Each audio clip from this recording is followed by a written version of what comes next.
Welcome to Game Chat with Bwana, your source for gaming news and reviews. Now, here's Bwana McCall.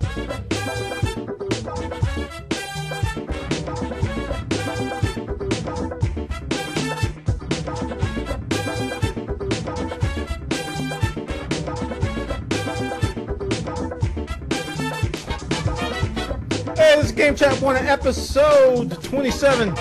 Episode 27 of Game Chat Bwana, where we talk about the latest gaming news and the latest gaming stuff, so the internets and the interwebs and the intertwines.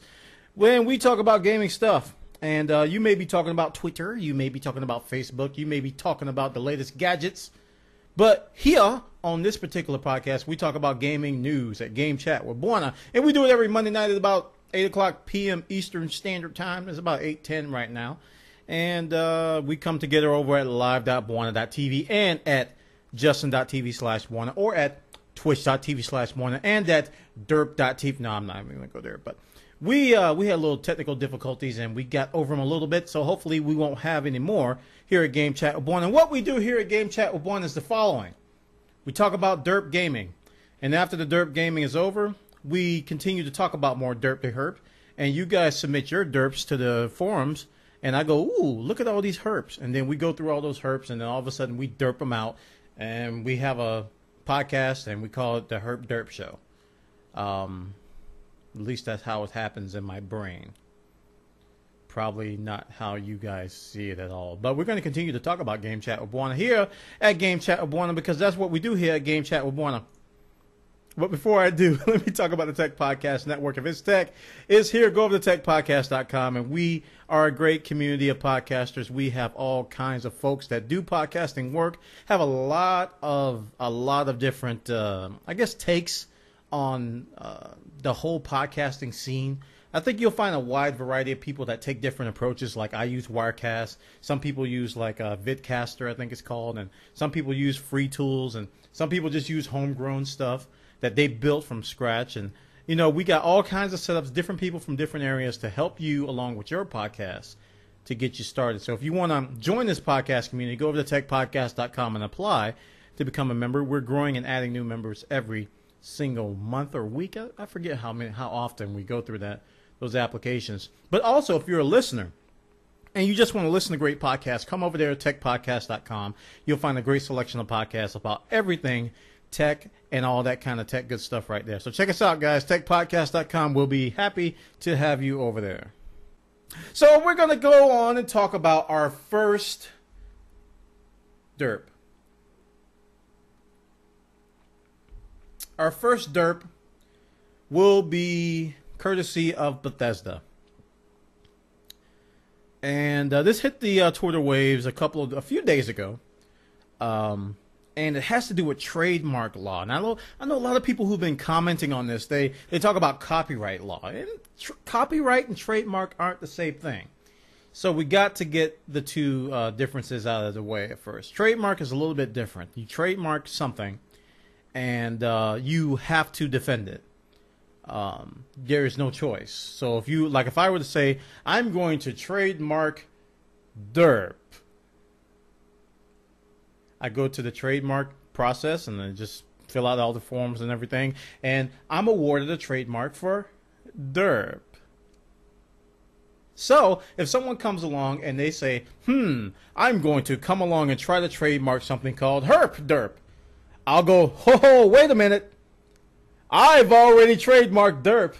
I'm going to challenge you. So if I don't do that, I can lose my trademark. And that's what's happening here. Bethesda has the trademark on the Elder Scrolls. The name The Elder Scrolls. And what happened is that Notch and Mojang tried to trademark Scrolls. And immediately it hit the radar of Bethesda. And they say, wait a minute. You're a video game. We're a video game. You got the name Scrolls. We got the name Scrolls. We have to challenge this or we'll lose our trademark. So that's what happens. And generally, most trademarks don't go beyond that point. Most trademark claims and challenges don't go beyond that point. They just challenge you, like they'll issue a cease and desist, or they'll threaten to sue, or something like that. but they don't actually go through with it. And that's pretty much all you have to do to keep your trademark. You just have to show that you're trying to defend it. Now, what's happening here is that, well, Bethesda's going a step further. And Bethesda is actually going to sue. It is no longer a threat. You know, the first letter was a threat. They're actually going to sue Notch and Mojang for using the name Scrolls in a game. And this is the messed up world of trademark law. I remember Leo Laporte over at This Week in Twit. He was kind of put in the same kind of a similar situation with the name Twit and the service Twitter. And one thing he was explaining during that process was that soon as Twitter enters like the video space, because Twit is associated with video podcasting and stuff like that. Soon as Twitter jumps into that Twit realm of video, then he'll have no choice but to pursue them, or he'll lose his trademark of Twit. And that's kind of the case with Bethesda, but I'm kind of not sure why they're actually going to go through with the lawsuit. And this article makes a good case that and they talked to some lawyers, and after I read this, I was like, okay, I can kind of see where they're coming from. There's two questions here. They said that is Mojang selling an identical or similar goods services to Bethesda in an identical similar business? Probably, I would say no. Elder Scrolls is more of a 3D RPG. Scrolls is going to be more of a card game, from what we've been told. A trading card game, I guess you can say. And the second point is what actually gets me. Is there a likelihood of public confusion between Scrolls and the Elder Scrolls? Likelihood. That's the key word there. Now seasoned gamers will know. Those of us who follow Minecraft and stuff like that will know. But you got to say, if someone were to, come on the scene and they hear about a trading card game called Scrolls, there's a slight chance they might say, hey, is Bethesda making a trading card game? There's a very slight chance they could do that. You and I are not going to do that. Everybody watching this show is probably not going to do that. But there is a likelihood that it can happen. And as soon as that likelihood is raised, that's where trademark law jumps in. And I'm going to read this quote here. It's pretty long. It's a pretty long quote, but it makes sense. It says, on the one hand, clearly the Elder Scrolls is the foremost game series to use the word Scrolls, and a consumer may therefore think that the Mojang game Scrolls is part of the Elder Scrolls series. On the other hand, the Mojang game Scrolls is reportedly going to be a different game, this is what the point we're making, to the Elder Scrolls series, and Mojang itself has a good brand profile among gamers, making it arguably less likely that its game was going to be connected with Bethesda.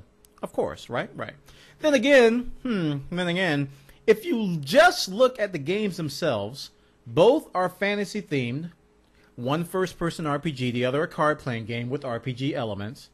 So, is there a risk of confusion here?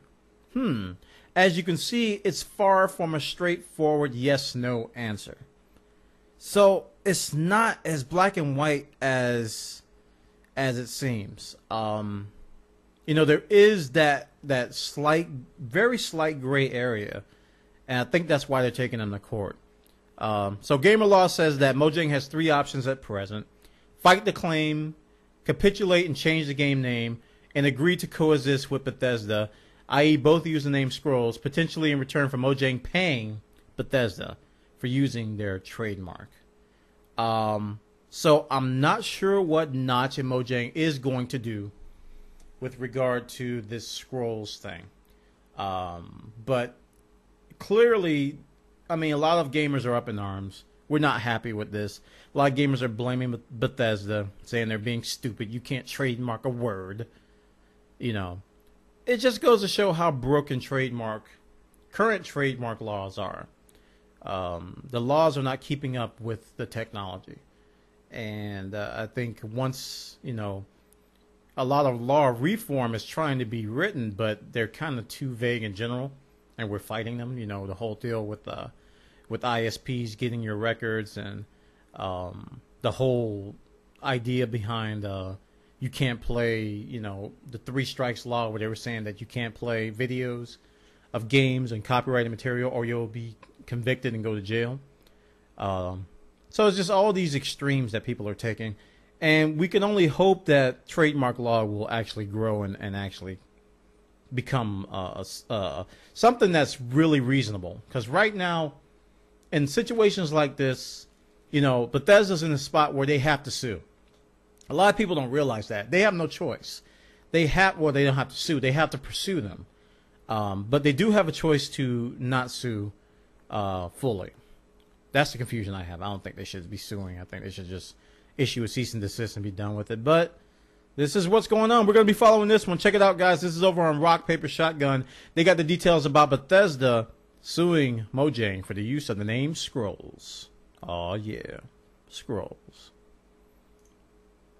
Next story, we're going to talk about a nice article that Rock, Paper, Shotgun wrote, and it kind of made me think a little bit. How many of you actually go to brick-and-mortar stores like Best Buy and GameStop and actually purchase games there? And I'm talking to you PC gamers.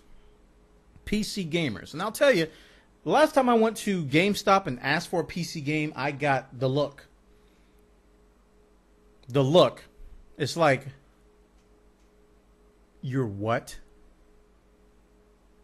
Wait, you meant 360, right? No, you wanted what? You wanted the PC? Oh, well, okay. I'll be right back. They kind of got a little antsy, a little bit frazzled because they're like, wow, PC gamers in this store? What's going on? So this article kind of brings that comparison to light, and it lists the top PC games via chart track that people buy from stores, and the top PC games that people buy from the popular online distribution, Steam. And the list couldn't be more just drastic. Check this out. Top 10 via chart track. Number 1 game is The Sims 3 Generations. Number 2 is The Sims 3. Number 3 is Football Manager 2011. Okay, 2011. That's a decent game.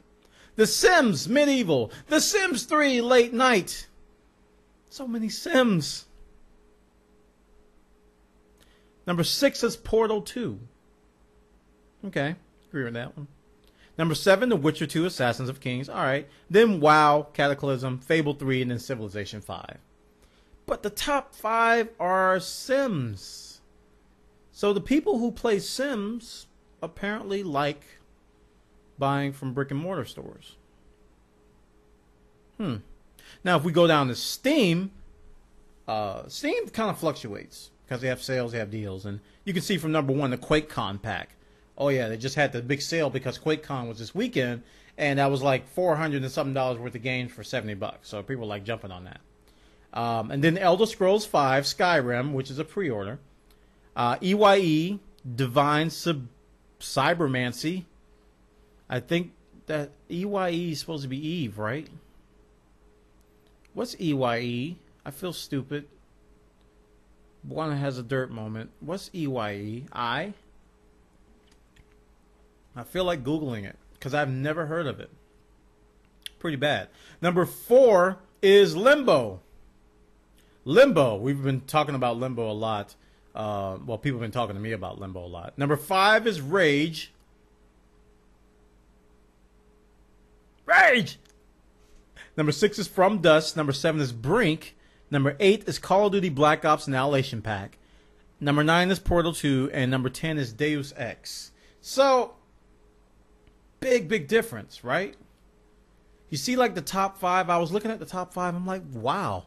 They couldn't be more drastic. You got 4 sim games, and you got Football Manager, which is pretty much a sports sim game, versus, shooters, Elder Scrolls, EYE, Limbo, and Rage. It's so different.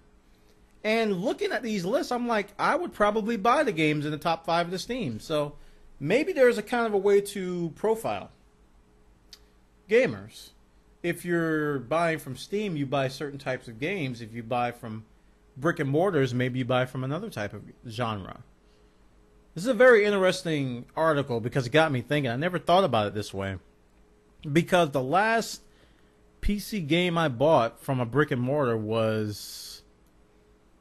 Jeez, I think it was... Might have been Black Ops. Yeah, it was Black Ops. That was the last one I bought because I went to the midnight opening and I got the box copy. And it was a Steamworks copy. So, in essence, it was still Steam, but I just went and bought the box. And I've been buying games from Amazon, which have been boxed, like the Rift Collector's Edition. That was boxed. But most of my game purchases are digital.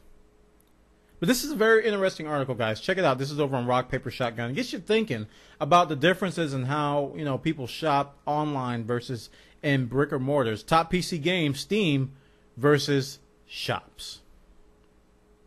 Now, while we're on the topic of PC games, we're going to move on and talk about League of Legends, which is a very, very popular, probably the popular MOBA game. MOBA, you guys hate that word, but I'm going to still say it.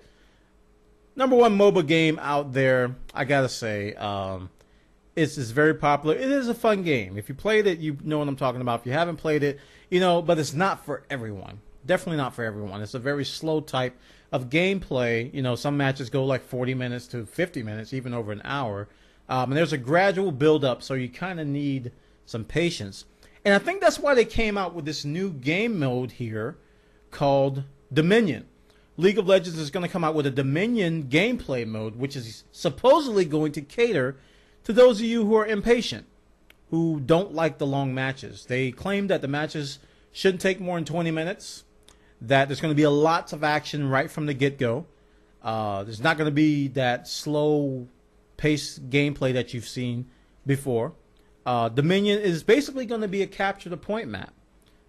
Where you have to capture and hold different points. There's going to be like 5 different points. As you can see from the little mini-map in this thumbnail here, there's like 5 points in like a circle where you have to capture and hold.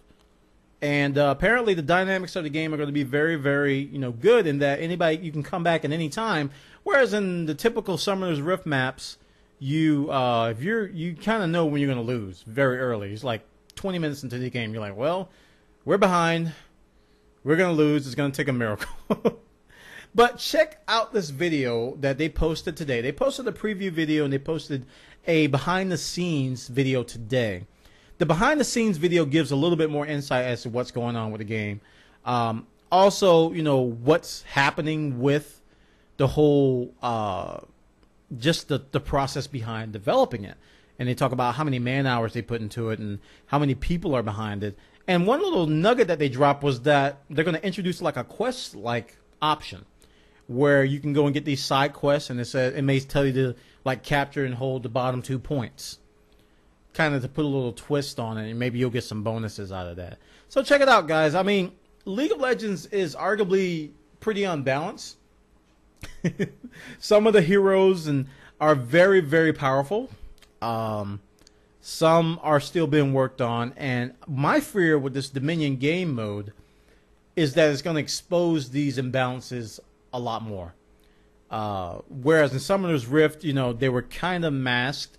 You know, you can do things to get around it. You know, you can come up with certain builds to get around it. But this in-your-face, constant, you know, hero engagement will really expose a lot of imbalances. So I hope they don't ruin the game with it, because if you think about it, it's going to be hard to balance this game mode and Summoner's Rift at the same time.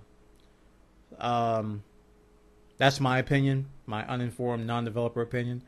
Hopefully they can pull it off. Check it out, guys. Over at League of Legends site, they got the details over there of what's going on in terms of how this Dominion is coming along. No date was given yet.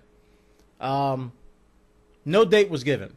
So we don't know when it's coming. We don't know if it's coming in this week's patch, next week, next month, next year. We were told, I think they said it was going to be playable at Gamescom. I think that was the last thing they said, which is the end of this month. So it's definitely not coming next week or this week. But hopefully we'll see it soon, so check it out. Game Chat with Bwana is recorded live before a worldwide audience every Monday night. You can participate by suggesting news stories. Just register an account in our forums at bwana.tv/forums.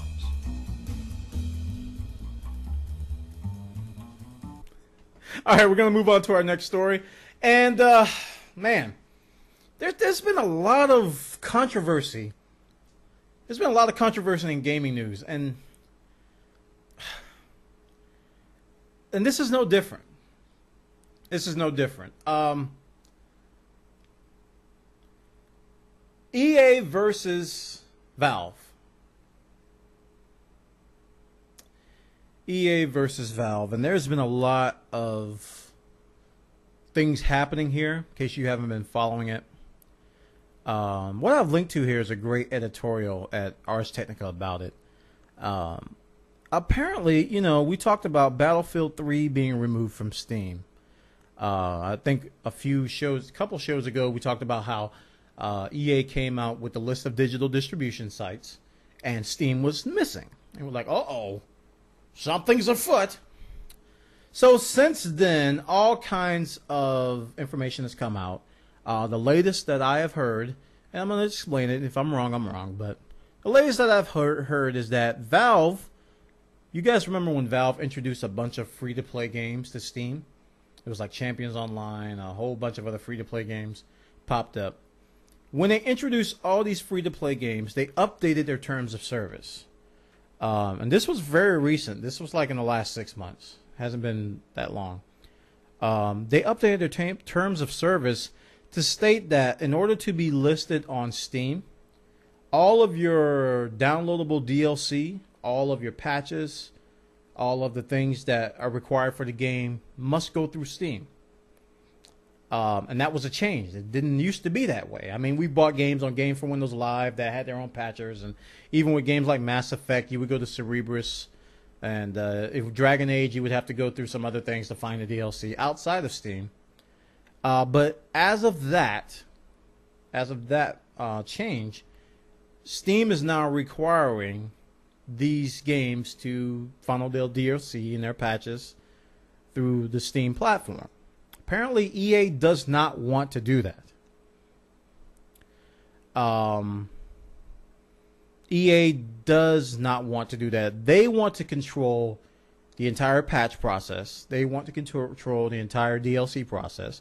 And they're building a platform to do it. They have a platform called Origin. You may have heard of it. And a lot of people thought that Origin was the motivator behind this whole ordeal. But, you know, when you think about it, it kind of makes sense. EA's decision. But as a consumer, I gotta say I'm more partial to side with Steam on this, because that scenario that I just named about the DLC and the patches being elsewhere is one of the reasons why people don't like to do PC gaming. I'm not going to say that's the reason why people don't PC game. It's one of the downfalls. People like, when I have to patch my game, I have to go to like 6 different websites. I can't find the patcher. I have to update Punkbuster for this. I have to do that. I have to do this. I can't find the DLC for Mass Effect. Where do I go? Cerebrus doesn't have it. What do I do? Do I have to get the... You know, it's very convoluted.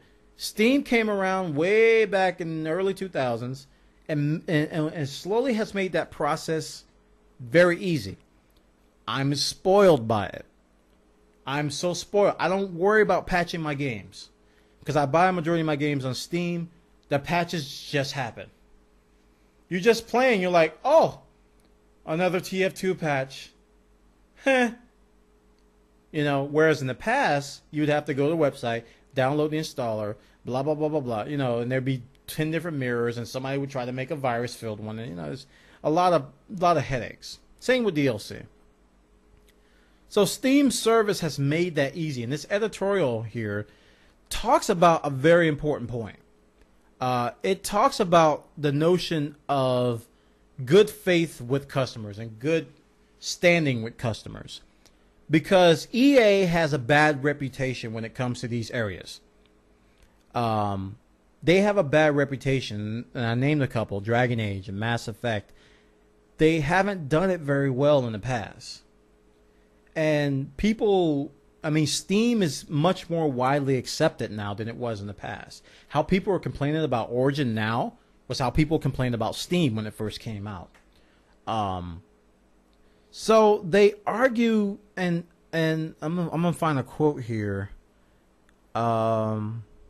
Here's a great quote here in the article. It says, when gamers think of Valve, they remember the last game they bought at deep discount during one of the platform's many sales.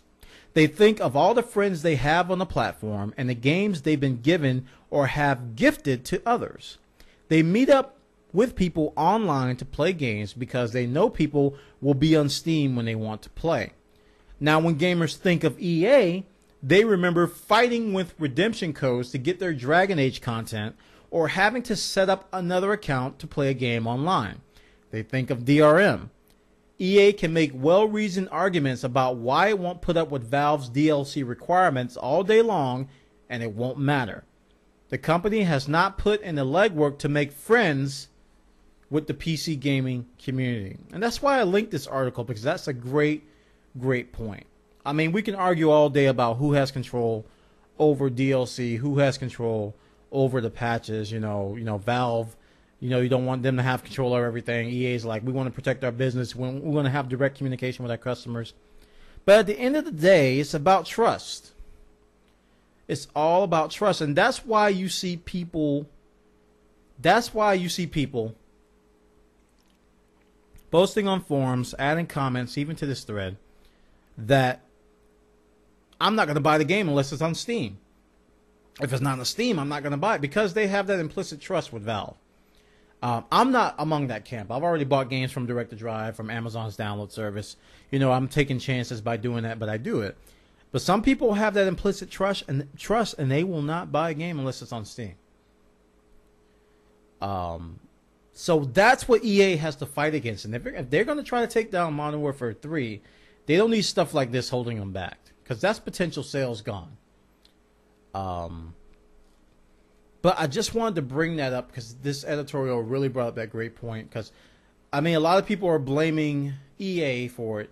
When you look at the facts, the supposed facts, or what I've read, I mean, facts are it's kind of a loose term. You can kind of understand why EA is doing it, but at the same time, they got a bad track record, and now's not the time to take a stand. That's my opinion. Check it out, guys. This is over on arstechnica.com. You can read more about it on the internet. Just search for EA Battlefield 3. Be all over the place. EA, what will they lose if Battlefield 3 remains off Steam? Now, while we're on the topic of Battlefield 3, let's talk about our next story, which has to do with unlocks. You guys remember those unlocks in Bad Company 2, those little medals? Honestly, I didn't care about them.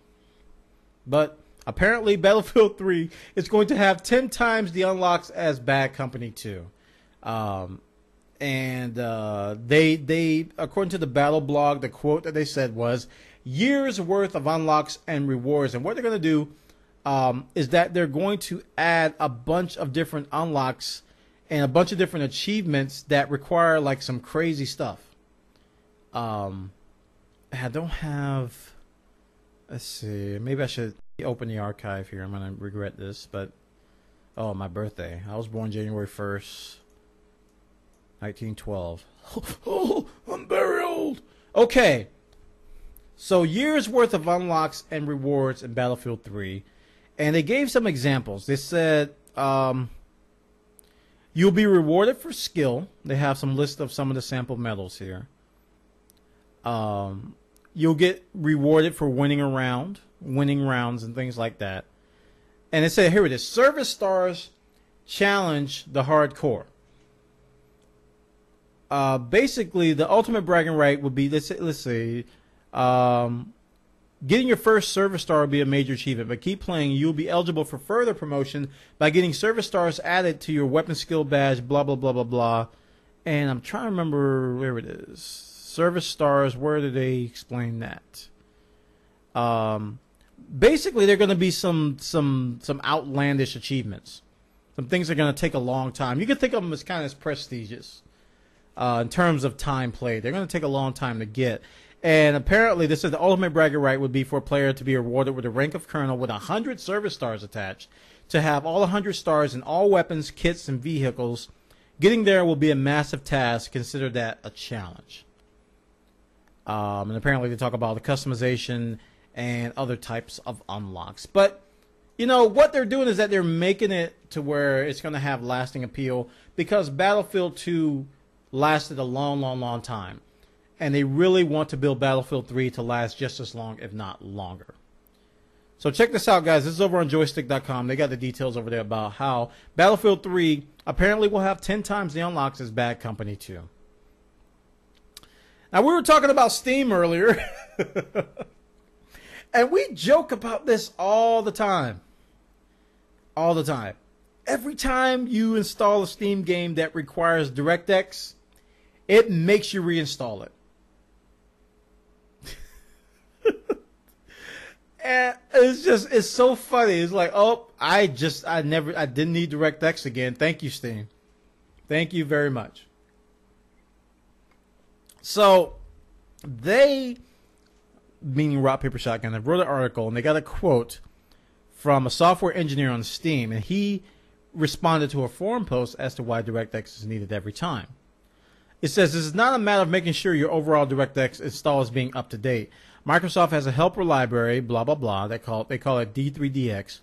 There are over 40 different versions of the library for DirectX 9 alone, and many more for DirectX 10 and 11.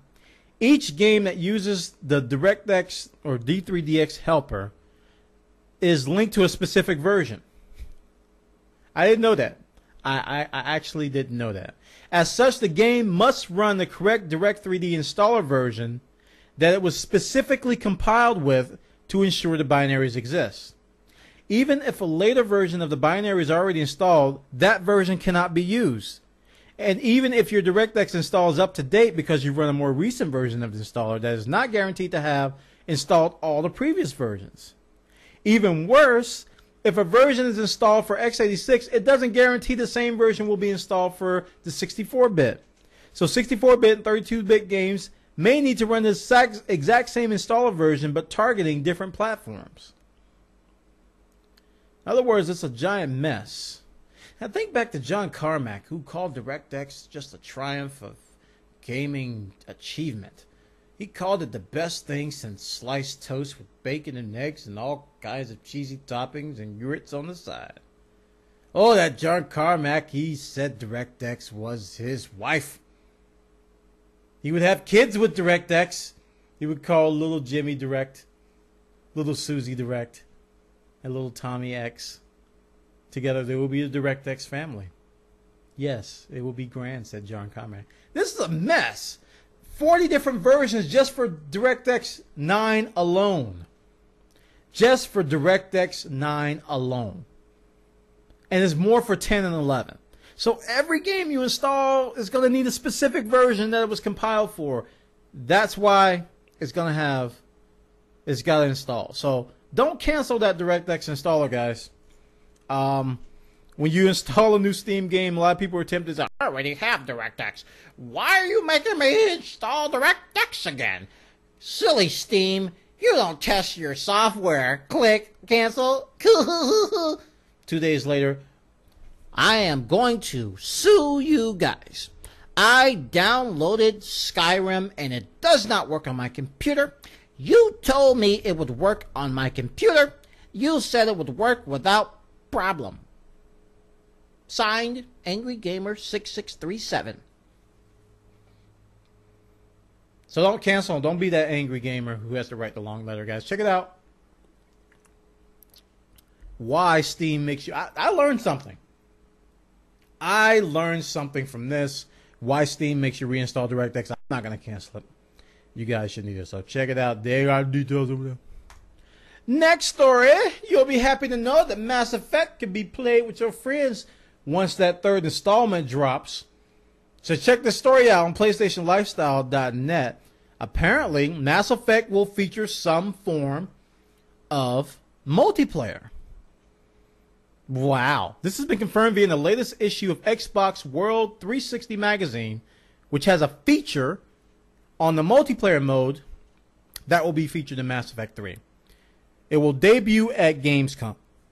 If you guys haven't, mark your calendar for Gamescom. You need to. This thing is going to be happening later this month. It's going to have a lot of debuts. A lot of people say, we're going to wait to Gamescom to show you this. We're going to wait to Gamescom to show you that. Valve's going to have the Dota 2 tournament at Gamescom. It's going to be a lot of cool stuff. So we're going to be seeing that multiplayer mode featured at Gamescom. We don't know what it's going to be just yet. But it's very cool to see that Mass Effect 3 is going to feature some sort of multiplayer, or even co-op of some sort. I don't know what they're going to do, how they're going to do it. But very, very, very cool. Check it out. This is on PlayStationLifestyle.net. They got the details over here. Okay. EA.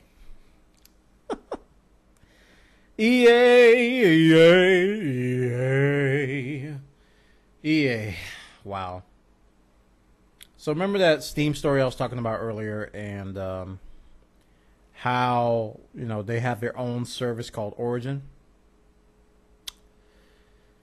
Ah, boy. Apparently it came out that according to EA's terms and conditions of Origin, if you don't use your account for, I think it's 2 years, yes, if you have not used your account for 24 months, you will have your account deleted, and it will expire, and you can't play the games you bought on it, and you will be sad-facing all day and night. So it caused an outrage on the internet. They were like, oh, grab your pitchforks, my men. Grab your torches. We will march on the doorsteps of EA.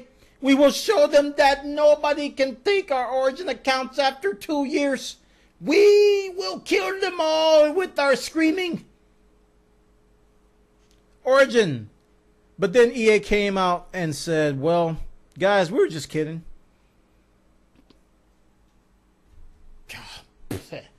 We didn't mean it. No.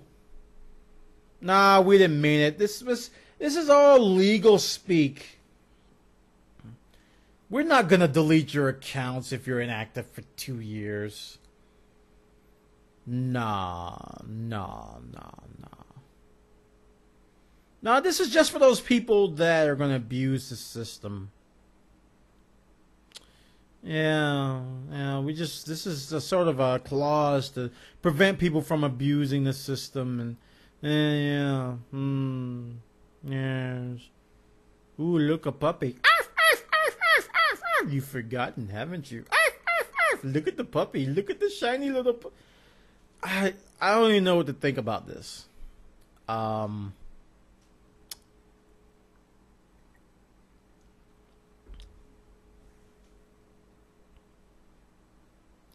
Because I signed up for Origin. Battlefield 3 makes you do some crazy stuff. Once word got out that Battlefield 3, you might get into Battlefield 3 if you sign up for Origin and sign up for the newsletter, I would have gave them my blood type if they would ask for it. And that's kind of scary. I was like, I'm signing up for Origin. I'm signing up for the newsletter. Spam me, EA. Spam me. Just give me Battlefield 3 now.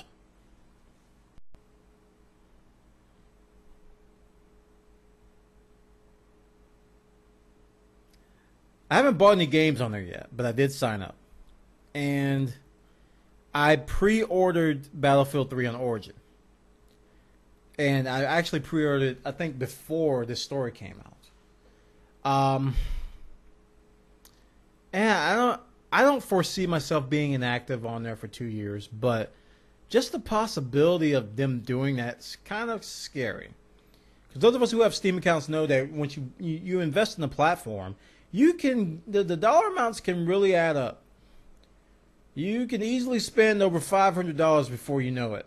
And if you lose that account for some reason, it gets hacked, or you get suspended, or you get kicked off of Steam, it's pretty rage-worthy because that's a lot of money gone. So I think about that with Origin. I'm like, do you really want to invest in this platform knowing that they can do that?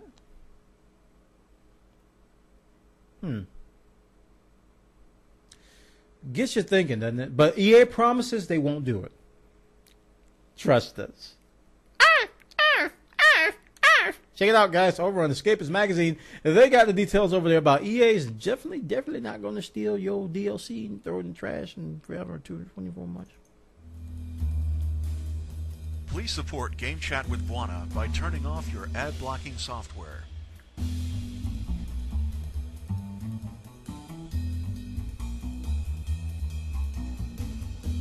All right. Let's revisit last week's dirt moment. Last week's dirt moment. We talked about Blizzard and how they had the always online DRM.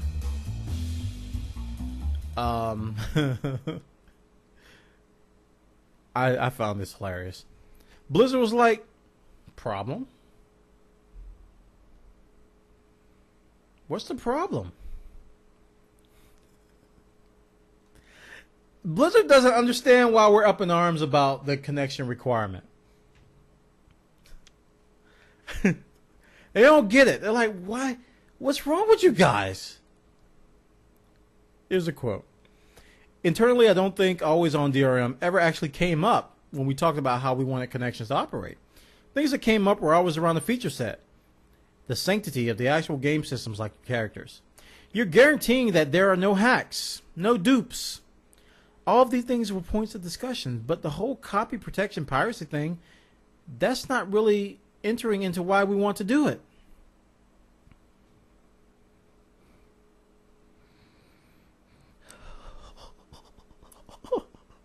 Sure. Yeah, sure. I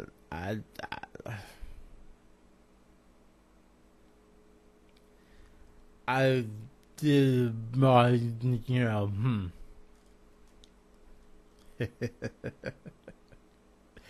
I mean, do you guys believe that? I'm not the only one, right? I can't be the only one who reads that and goes, yeah, right.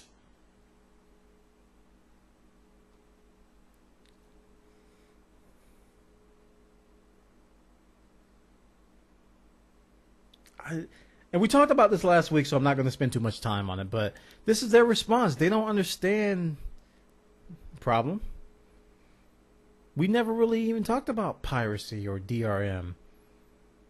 We're guaranteeing that there are no hacks or no dupes.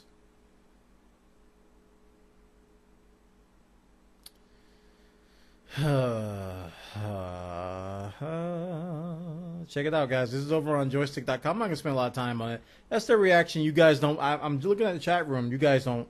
you don't believe them. And I don't believe them. I really think piracy was brought up because it was brought up in StarCraft 2, which just so happens to be another game you guys said that you had to be online to play multiplayer. You couldn't do LAN play. And that was all about piracy.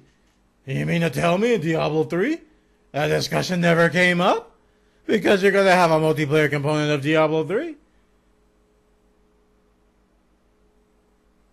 Yeah, right.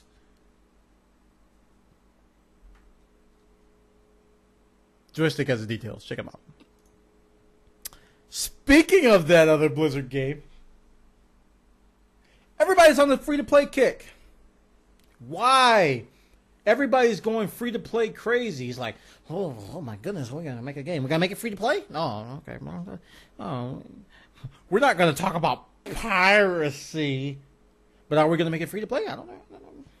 So what Blizzard has done is that they've made their own variant again of a free-to-play version of StarCraft 2.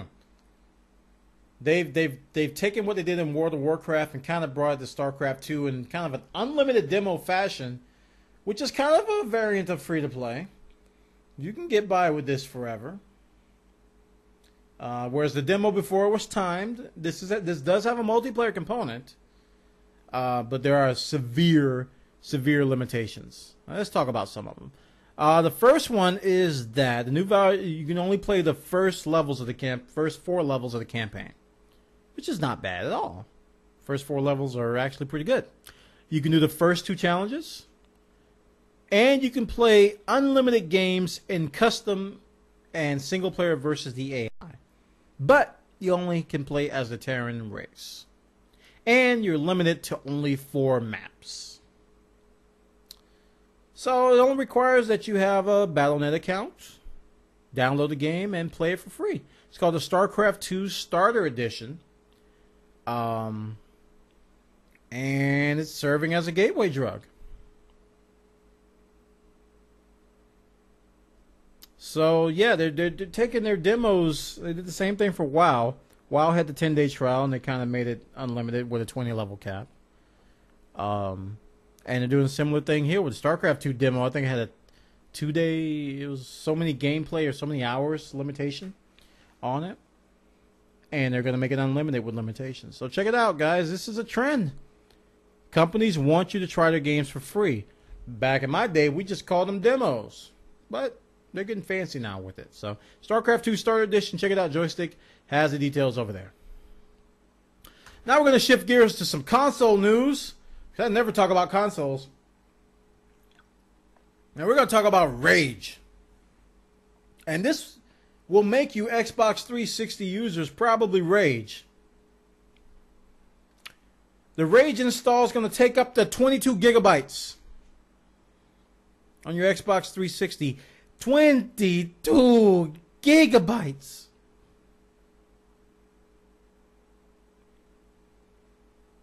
Oh. It says when Rage releases in October, Xbox 360s will have to make a decision. Oh man, you have to decide whether you want to install this to your disc. LA Noire released on 360 on 3 separate discs, each disc containing around 6.6 gigabytes of data. Strangely, Rage is even bigger, but will apparently release on 2 discs.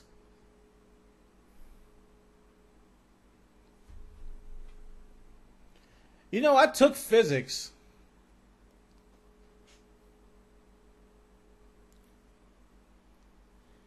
I took physics and you know, problems like this make you scratch your head. How can LA Noire be smaller but spanned on 3 discs?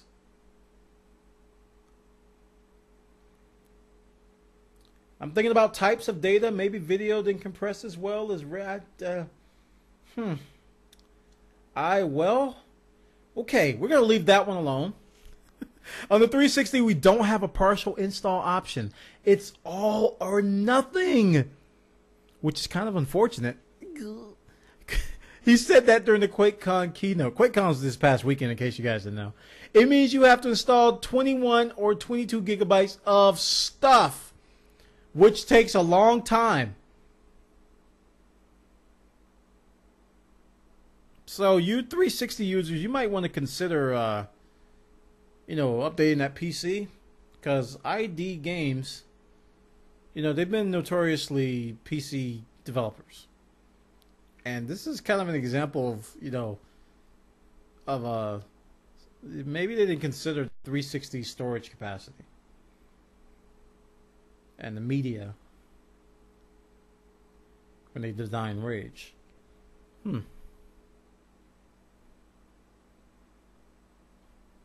So if you guys are big fans of installing to your hard drive, yeah. But this is one thing that I'm not too keen on hearing. Most installers on the 360 are optional. You know, you can play it via the disc or via the hard drive, install to the hard drive. And generally you get better performance if you install to the hard drive. But Carmack is kind of, and I agree with this article, he's kind of insinuating that you probably want to install to the hard drive. Otherwise, you may get some performance issues. Yeah. So if you're going to buy Rage, be prepared to either disk swap or get a bigger hard drive. Check it out, guys. This is over on multiplayerblog.mtv.com. They got the details about Rage, making you want to rage because you got to install 22 gigabytes to your hard drive. Check it out, guys. Okay, speaking of QuakeCon, TF2 got some new hats. TF2 got some new weapons. Team Fortress 2 this past weekend, if you own certain games or bought certain games, the time's up now, so you don't even try it. If you bought these games, you got TF2 items from, I think it was Brink. You got, no, from, the Wing Stick is Rage. Okay, you got the Wing Stick for the Engineer if you bought Rage. You got the Quake original rocket launcher for the Soldier, which is picture here, if you own Quake 4. The Dragonborn helmet if you pre-ordered Skyrim for the Heavy. You get the Anger Hood from Brink if you bought Brink or bought it this weekend. And you get the Fallout Pip-Boy. Pip-Boy, the arm thing. You do everything on the Pip-Boy. I like the Pip-Boy, boy. Pip-Boy is off the chain. I like that Pip-Boy. But I was kind of disappointed because I did own Fallout New Vegas. And immediately I opened TF2 and I was like, ooh, I got a new item. And I put on this Pip-Boy on my Engineer. And I didn't get the experience I thought I would. I thought, you know how in Fallout when you access the Pip-Boy, you see your arm move forward and you see the little, green screen. I thought we were going to see that. No. Apparently, all it changes is the display of the weapons you can pick. You still hold up that goofy PDA that you don't apparently need anymore, which is kind of redundant. So the PDA, you have Pip-Boy, you still hold the PDA, and you have a Pip-Boy interface to pick the Century dispenser and all. It just didn't. It looked tacked on, and I was disappointed. I was like, that's not what I wanted. No, I want a Pip-Boy. Engineer didn't give me the Pip-Boy. Why did you give me the Pip-Boy? I want to return Fallout New Vegas, even though I bought it like a while ago. I want the Pip-Boy to be the Pip-Boy, man. Sheesh. But the rocket launcher sounds pretty good. It makes the Quake noise. It's kind of weird, though. Because in Quake, how the guns were centered. So the rocket launcher just is like centered. Sometimes the animations go a little wonky. So it's a little bit weird. But it does make the Quake noise. It's like boom, boom, boom, boom, boom, boom. You can rocket jump with that too. It's pretty much just the base rocket launcher reskinned and resounded it. So check it out. The other items are pretty much cosmetic. You just put them in the cosmetic slot. You can see them. The sniper hat's actually pretty good. I got all the items except the Skyrim item. I don't have that. I got all the other ones though. So check it out. Joystick has details about TF2 getting these things on with QuakeCon weapons, and there's always promotional items with TF2, so it's pretty cool. Now, go talk about Borderlands. Go talk about some Borderlands. Borderlands 2 was announced and everybody went nuts. Oh, yes! We love Borderlands. We're going to play Borderlands 2 until our fingers drop off. So Borderlands is one of those IPs that everybody who played it either liked or loved. I don't know many people who didn't like it because it was a great game. I spent many, many hours on it. And it's something we were actually playing this past weekend. Some people, because it was on sale. It was on sale on Direct to Drive for I think like $10, $11 for all. It was a Game of the Year edition, so it came with all the DLC and everything. So we were playing through again with level 1 characters, showing them the ropes and stuff. And that love was kind of rekindled a little bit. So Borderlands 2 is going to be coming out in 2012, and the Gunzerker is apparently going to be a dwarf that can dual wield any 2 weapons. Let's see if I can find a quote. Gearbox has only released information on one of the new protagonists, but as far as dual wielding dwarves go, Salvador is looking pretty amazing. His class is called Gunzerker. I guess this one didn't have a really good quote, but Borderlands 2 is going to be coming out. Gunzerker, he's going to be a dwarf-like guy, but it's not going to have the original character. So if you want to play as these guys, what's her name? I'm losing cool points here. This is the character, the girl that disappears and stuff. I played as her. I can't remember her real name. and a sniper and a soldier and the berserker.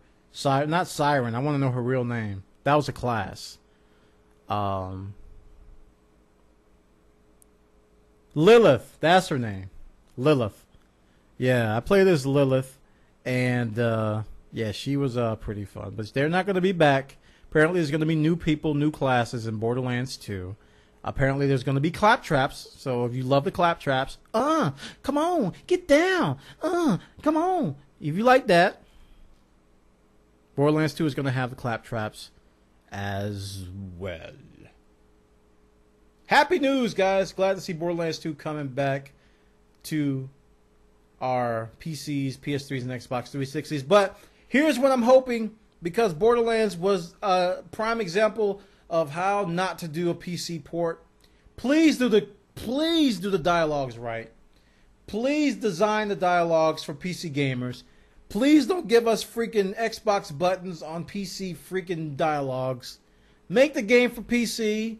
Please. Drove me nuts. Interface was garbage, man. They could have did a lot better. And driving the vehicles, this is not Halo. Give us alternate controls, man. Borderlands 2, I got a wish list a mile long. Hopefully they'll listen. Otherwise, I'm in trouble. Check it out. This is over on multiplayer blog. Tune in to all things Bwana throughout the week on live.bwana.tv and on justin.tv/Bwana.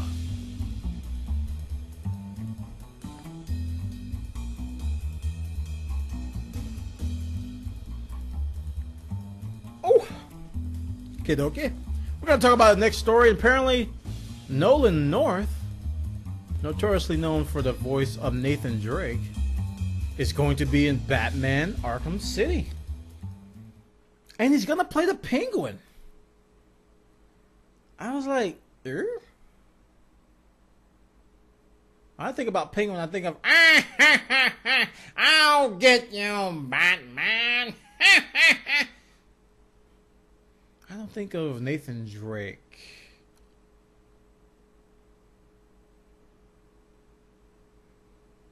Kind of weird there, but apparently it's going to happen. You can actually listen to the video.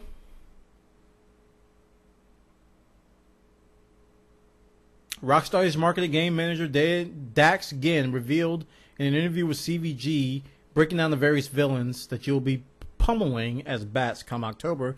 And Nolan North he's probably one of the best voice actors in the market today, as far as main characters go. He's a very, very, probably the highest paid. I gotta say, he's probably the highest paid because he's the most wanted voice. That Nolan North. So check him out on joystick.com. They got details about him doing Penguin.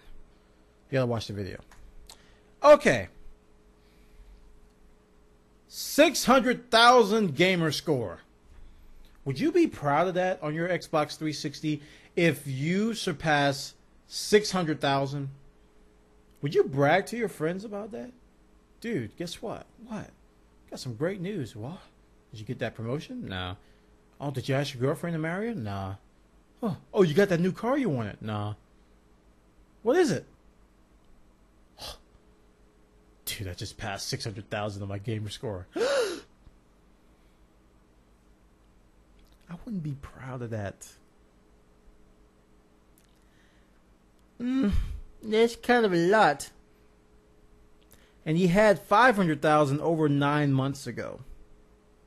So he got 100,000 in like 9 months. Now, I talked about this when the Xbox 360 first came out.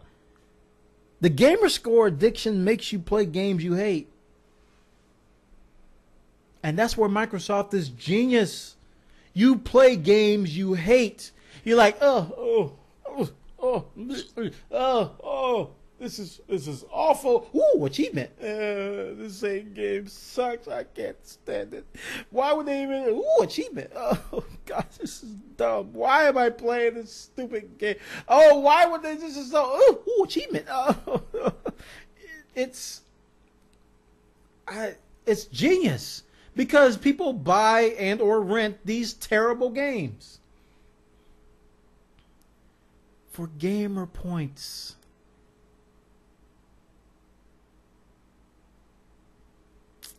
Ugh, 600,000.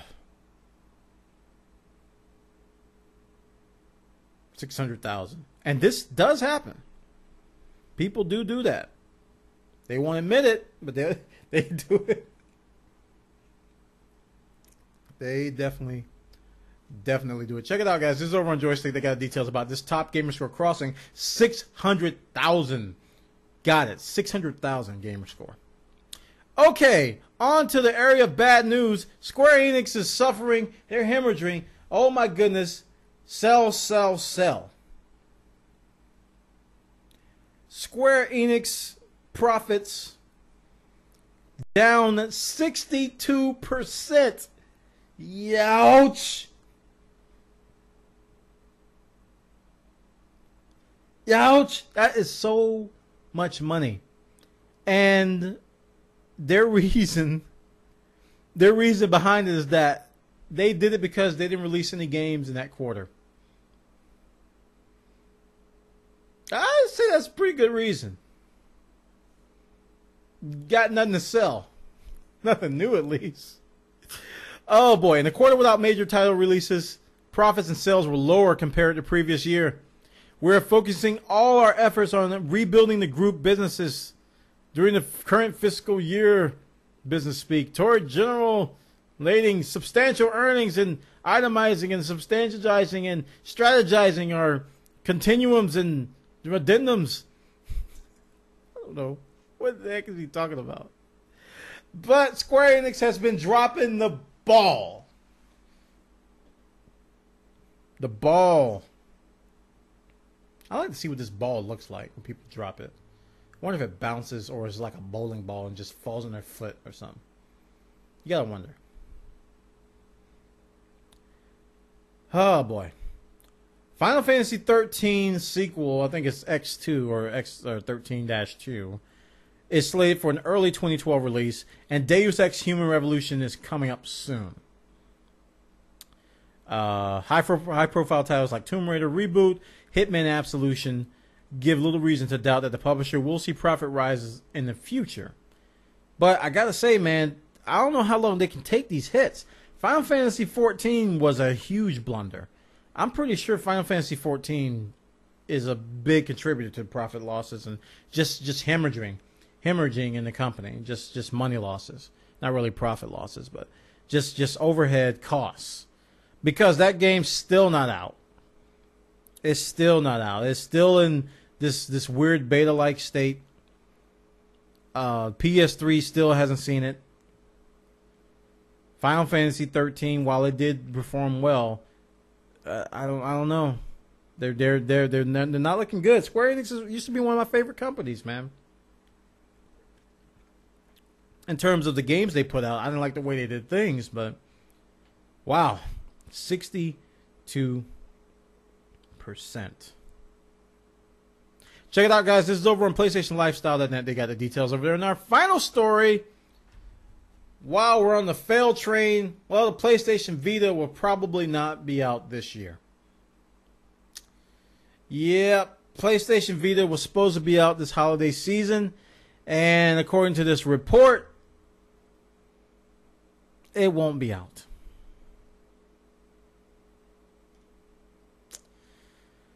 Ah, boy. Sony will not release its PlayStation Vita in the United States and Europe until 2012, the company said Thursday, meaning the powerful new gaming system won't be on store shelves during the vital holiday shopping season. It will be available by the end of 2011 in Japan and early next year in the United States and Europe.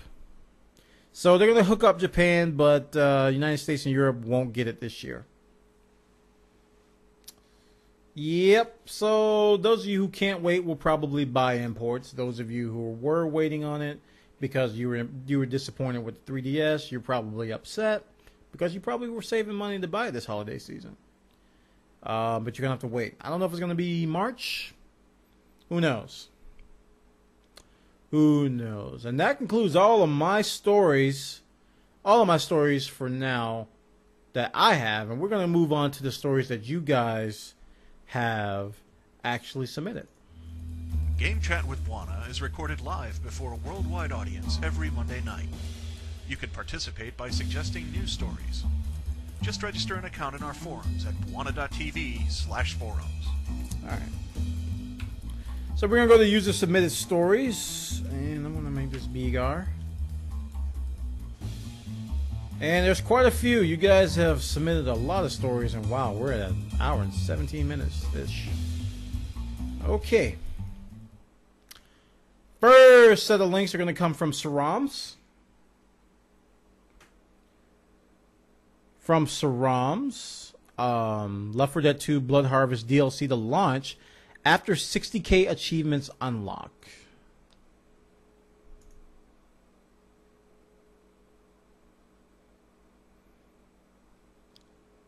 So, new DLC, Blood Harvest. Hey, there's Bill. Hey, Bill.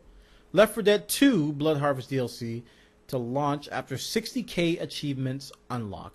Valve offered to unlock Left 4 Dead 2 campaign Dead Air and Left 4 Dead 2 earlier than it had been previously announced if 20,000 fans stepped up and played through the still in beta DLC campaign Cold Stream. And a successful promotion, so much so that it's being repeated for the next DLC campaign for the original Left 4 Dead.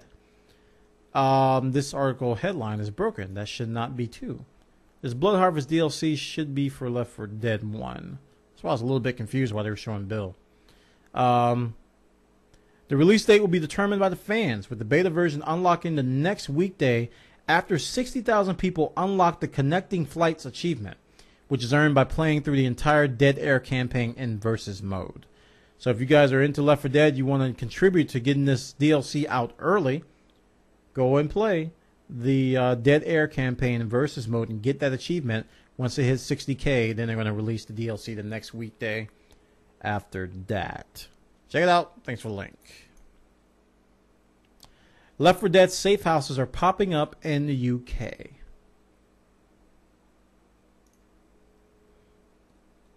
Are these? Yeah, these are real. Apparently, people in England or in the UK are putting up these little signs with safe houses. I don't know if the signs are actually pointing anywhere, but there have been numerous sightings of Left 4 Dead safe houses popping up around England, so if you're in the area, be sure to take full advantage of these havens for ammo and health regeneration. Okay? They're probably not there now, since all the nonsense that's going on over there. Is this in London? Where is this? They just say all over the UK. They don't say exactly where. But I imagine if they're in London, they're probably not there no more. Okay. Bobby Kotick acting in Brad Pitt's new movie. I thought I saw this a while ago. Bobby Kotick is going to have a role in Brad Pitt's new movie Moneyball.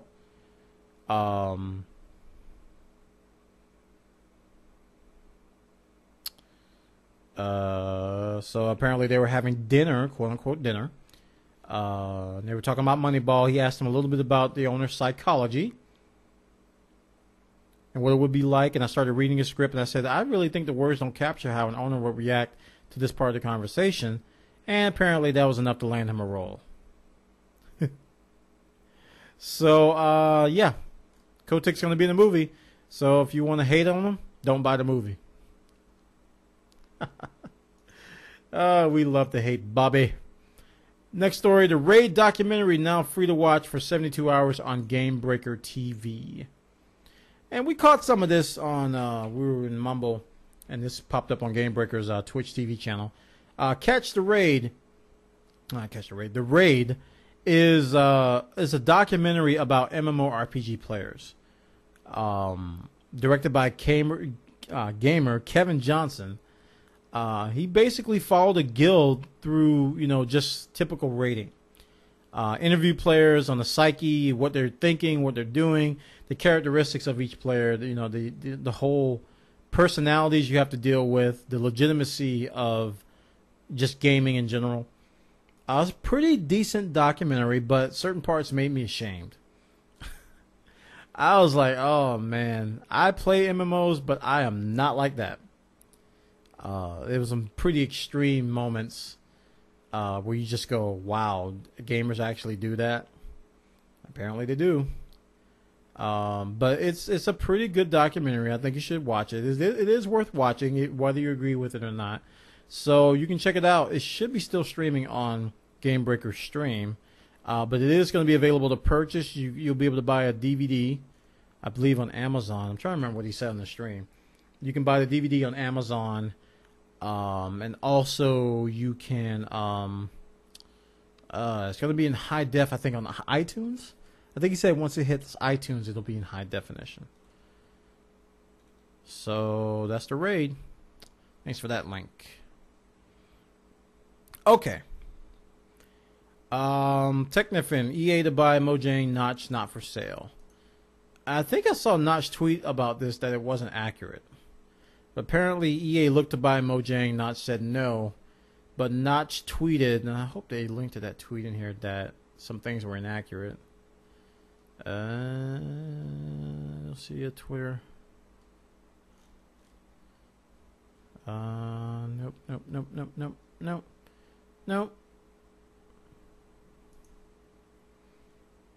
But it's definitely not going to happen. But I think the way they reported in the story was not accurate. Anyway, I can't find the link. Oh, somebody in the chat posted it. This EA thing is getting out of hand. They never made any direct offer. Most of our meetings have been social and nice. So, yeah. So that's this article. I was gonna talk about this, but I saw the Twitter, and I was like, Doom 3 source code to be released after the Rage launch. So, you guys are into building games. You may remember that the Quake source code was released. It was open sourced a while ago, and a lot of cool projects came out of that. So the Doom 3 source code, which Quake 4 runs on, if you play Quake 4, will be available after Rage releases. So check that out. Alrighty. GLaDOS voice actor working on more Portal content. The lady behind the GLaDOS voice. And also the announcer on Team Fortress 2. And also the Overmind. I think it was Overmind in Half-Life. She played something in Half-Life. Anyway. Name is Ellen something. Ellen McLean. Somebody posted on Twitter that she's going in Tuesday for a new game. And more Portal work. So we may see some more Portal DLC. And she's going to be doing some voice stuff for a new game. Who knows what it'll be? Overwatch. I'm sorry. Not Overmind. I don't know. I'm thinking about Hive Mind and whatever. Yeah, so it's going to be a new game and more Portal work. So a lot of people in their Valve speculations and Half-Life, sequels are talking right now. They're talking, they're speculating on what this new game is going to be. But I'll be happy to see some more Portal 2 downloadable content. So hopefully she's working on that stuff.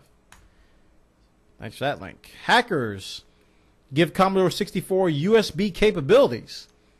Over on Hackaday, dedicated hacker adds USB capabilities to Commodore 64. Holy moly. Commodore 64 USB basic version 1.1. Nice. He wanted an easy way to transfer files between his PC and his Commodore 64 that was fast but cheap. It meant USB file transfers. So he started rolling out his own basic interpreter that which could eventually be extended to support USB. Using his Basic Plus interpreter, he was able to implement a USB kernel which could transfer files at 1.2 kilobits per second via USB to serial adapter. Wanting faster file transfers, he built a USB to parallel adapter, which resulted in nearly 8-fold increase in speed. Very cool. Video up here. Check it out. This Hackaday. Someone added a USB to Commodore 64. Okay, Atlas. New champion in League of Legends, the Skarner. That Scorpion. And let's make this smaller. Scorpion looks pretty cool. He's going to have some pretty cool attacks. And He even linked the patch preview video. I can't play it on here, but this is going to be a new champion that's going to be coming out. Did they list the date? Is he coming out this week's patch, or is it going to be later? Don't know. But he has a passive attack, energized. Basic attacks lower the cooldowns of his abilities by 1 second against champions and half a second against non-champions. He lashes out with his claws with a crystal slash, physical damage and all nearby enemies, and charging himself with crystal energy for several seconds. Crystalline exoskeleton looks like a shield. Yep, he gains a shield, and while the shield persists, his movement speed and attack speed are both increase. Nice. So it's like a Timo Bell. Fracture. Skarner summons a blast of crystalline energy and deals damage to enemies struck and marks them. Any further damage dealt targets the Skarner, allows him to consume the mark to heal himself. Nice. And his ultimate, he suppresses the enemy champion and deals magic damage to it. So it's a stun lock. During this time, Skarner can move freely and drag his helpless victims around with him. Oh, snap. When the effect ends, Skarner's target will be dealt additional damage. That's pretty that's pretty funny. So he can stun lock him and then drag him away. That's nice. Thanks for that, Atlas. Thanks for that, Atlas. Okay, Michael. Holy links, Batman. Woo!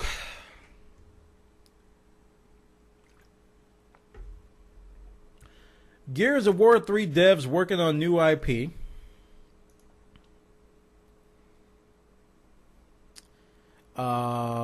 Epic Games, they're working on a new game. They're going to be working on a new unannounced IP.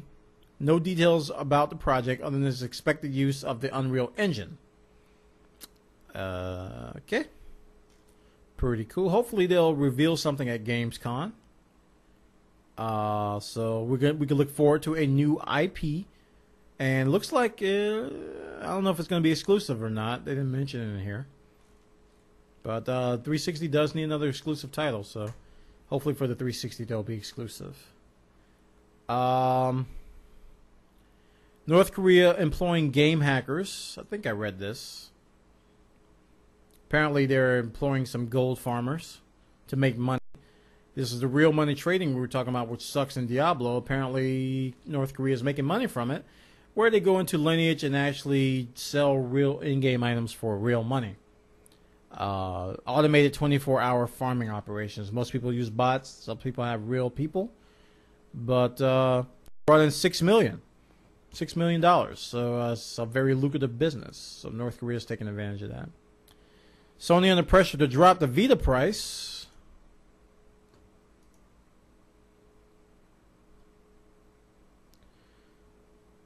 Because the 3DS price dropped, so I guess gamers are anticipating that Sony will react. Sony has one on record. I read in another story that they're really not going to drop the price yet. Here it is. We packed so much into the device and made it very affordable. There's no need to lower the price just yet. Pretty much it. All right. And Portal 2 is now $30 on Steam.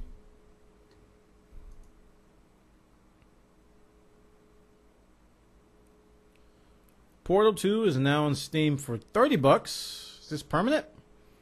Yep. Valve has permanently dropped the price of Portal 2 on Steam for $30. Definitely worth it. You guys should check it out if you haven't already. And the free Portal DLC is coming soon. But definitely worth $30, so that's a great deal. Alright, Twisted Metal delayed to early 2012. I'm not going to cover that.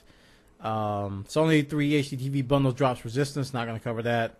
Call of Duty answered on DS. Not going to cover that. Yeah. I think you hit your link quota there, buddy. Let's move on. Minecraft convention headed to Las Vegas. And that's my disclaimer. In the interest of time, I might skip stories. So, first Minecraft convention heading to Las Vegas this November. So, Minecon, I think is going to be called, I think they're going to have it on the date of, November 18th and 19th. So, the release date, I think, is going to get pushed back as a result. Minecraft 1. Is it 1.8 or 2.0? No, the final version of Minecraft, whatever the number is going to be, is going to be pushed back as a result. So, I think the original date was like 11/11. Cool. Modern Warfare 2 Wii bound. Not going to cover that. PS3 would use a Vita as a controller. What? Really?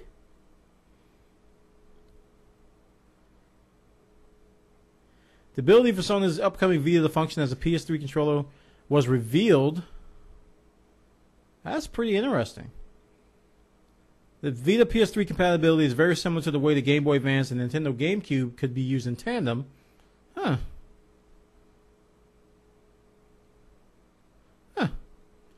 Very cool. That's a nice little feature. I'm glad they added that. All right. And World of Warcraft subscribers dip again. Oh, no. Oh, no. Oh, no. Oh, no. By October 2010, Warcraft reached 12 million. March 2011, it decreased 11.4. And at the end of June, it's down to 11.1. That's not a huge dip. They're still doing pretty well. Nobody, I think, the next person up is like 2 million. I don't even know. They still got a pretty big lead. I don't think it's reason to panic yet. But the team is currently working on our largest content update since Cataclysm, and that will hit later this year. Cataclysm got a lot of negative reviews from current WoW players, from what I've seen. So hopefully they'll do better. Maybe they can bring some of those guys back and rekindle Dad Addiction. That concludes all the stories, unless... Oh, there we go. Nope, got a couple more. Suikoden team replaced by Triace. Does not mean that the Suikoden series is gone. Huh. Why are they gone? Konami has released new interest in RPGs, Frontier Gate, blah, blah, blah, blah, blah. Don't expect a new Suikoden game for a while. Suikoden team hasn't been around for several years. Huh. They're going to partner with Radiata Stories. I can't read today. Developer Triace to create Frontier Gate. Konami brought the idea to Triace to bring RPG making know-how. When the Suikoden team disbanded, doesn't mean all the staff were let go, blah, blah, blah, blah, blah. So there's going to be a shift in the market here, or a shift in this company. So, let's hope Triace can pick up the slack. And SingStar can improve health. Who knew? Well, yeah, singing can improve your health. I don't know about none of that, but... when the shower at the concert, I love singing along my favorite tunes. Yes, singing makes the heart grow fonder or something. Builds confidence. It helps with stress. And it's good for the immune system. I feel better already. It's good to know. So get SingStar if you want to be healthy. And that concludes our story. Guess what time it is? Title time! It's title time.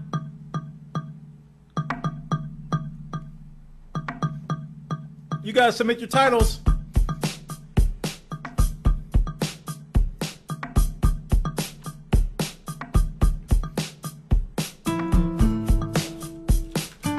Let's get these titles going. This is the time where you guys submit titles to the show. Basically, you submit witty titles based on the stories that we talked about. See what the chat room has to say. They're scrolling. Nick Fun Stuff says Borderlands characters rage quit. Ooh, that's good. EA versus the world. The origin of being steaming mad at EA. StarCraft 2 Starter Edition. Scrolling. Oh wait. Starter Edition. You mean the Rage Edition? Gunzerker King. Dwarves delete inactive DLC. Why Steam makes you rage. Not just as a fight for the scroll of originality as EA is left steaming. Did you know that Steam makes you reinstall DirectX? Derpy News and Bethesda sues. Ooh. The return of Steam versus EA. Notch crosses the borderland. Derp, trademark Bwana. Don't play Mass Effect multiplayer with bad company. Oh, I see what you did there. EA, why you don't make sense? No Vita for you. Based on Bethesda logic, they have now trademarked the... That's kind of long, man. Little Timmy's last name is DirectX. Santa ain't bringing a Vita this year. EA becomes the origin of rage. Ooh, that's a good one. Origin of EA versus Valve release. War full steam ahead. PlayStation U? The return of Steam versus EA. A SingStar a day keeps the doctor away. All your stories are belong to Sims. Star Dirt, Revenge of the MOBA. EA is telling the truth, maybe. Where the Vita? Suikoden and Suikoden. Shepard and Friends install DirectX for you. EA battle Steam for all their unlocks. I'm okay as long as my hats are fine. By the time you download 40 DirectX, Vita will be here. Notch Ray quits EA's offer. Blizzard and EA are just trolling you, man. Game Chat 1, the Herp Derp edition. 20 gigs of rage. 22 gigs of rage.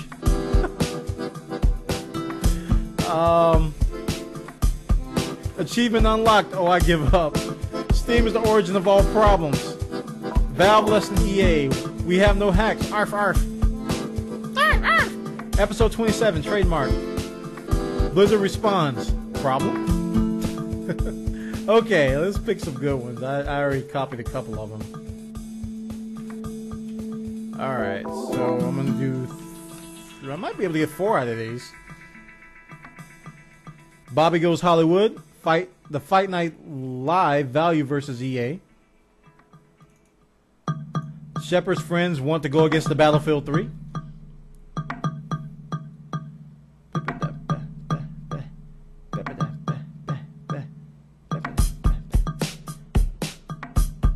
Okay, I think I need one more.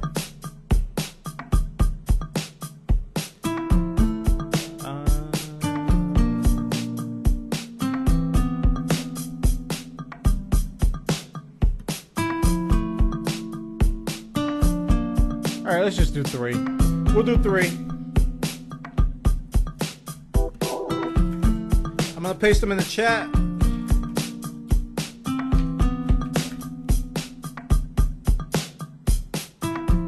Oh, the name of the song is called Static by Darkroom.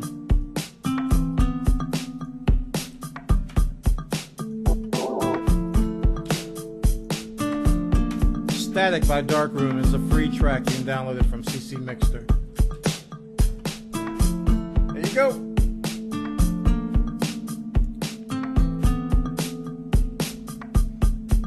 Let's vote.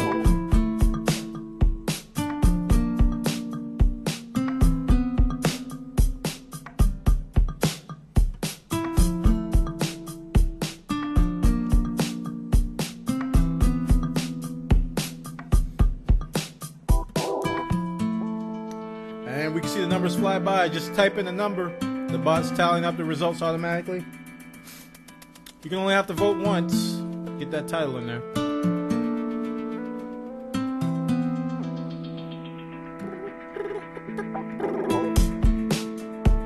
Alright, 10 more seconds.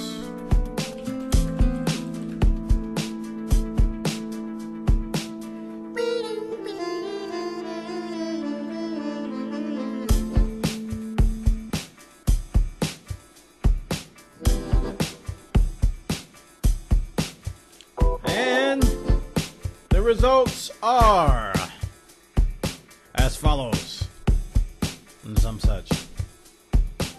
As we wait for the lag bot to catch up. Oh! Number 3 wins! 3 is 22 gigs of rage! Congratulations to...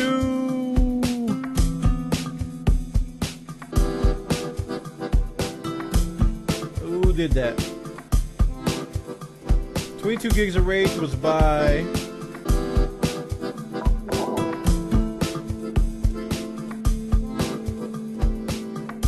Who did that? Okay, Japester. Congratulations, Japester. Japester wins absolutely nothing. Absolutely nothing, but he gets bragging rights between now and next week. Congratulations, Japester, for that title. The title of Game Chat 1 episode 27 is 22 gigs of rage. And that concludes episode 27. Game Chat with me. My name is Bwana. We do this every Monday night, 8:30. No, we don't. 8 o'clock p.m. Eastern Standard Time.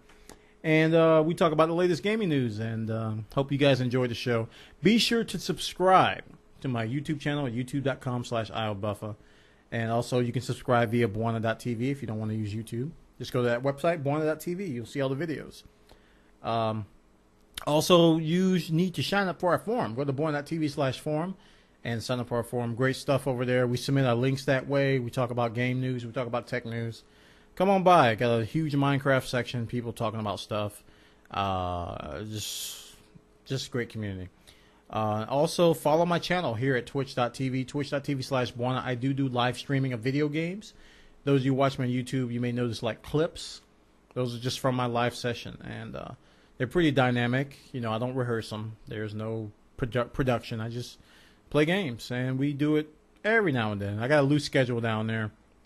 But if you follow the channel, you'll be notified via email when I go live. All right, folks. That concludes episode 27 of Game Chat with Bwana, and I want to thank everybody for coming by. Please tell your friends about Game Chat with Bwana. Subscribe, and I will see you all next week. Have a great week. Take care. Bye-bye.